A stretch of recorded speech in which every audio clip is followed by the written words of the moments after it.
Makassar pada 14 Desember lalu. Rombongan pengantar jenazah mengeroyok seorang pengendara mobil hingga satu orang terluka. Peristiwa ini bermula saat rombongan pengantar jenazah berpapasan dengan korban saat pulang kerja. Korban yang baru keluar dari kampus tiba-tiba diserang oleh rombongan meski korban telah berupaya meminggirkan kendaraannya. Korban yang terluka langsung dibawa ke rumah sakit setempat, sementara kendaraan korban mengalami kerusakan. Keluarga korban telah melaporkan kejadian ini berikut bukti rekaman CCTV. Kepolisian kini tengah mengejar para pelaku pengeroyokan.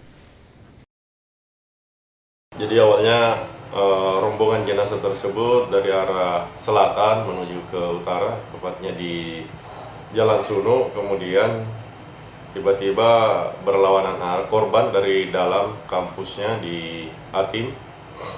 Hendak pulang ke rumah, kemudian keluar, kemudian berpapasan dengan pengantar jenazah tersebut, di mana korban ini sudah meminggirkan kendaraannya, namun para pengantar jenazah yang kebanyakan menggunakan sepeda motor menghampiri mobil korban dan melakukan pengerusakan serta ada yang melakukan pemukulan.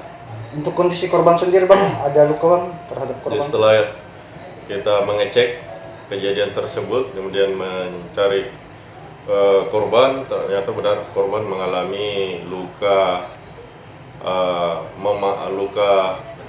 berdarah pada bagian dahi sebelah kanan akibat pemukulan.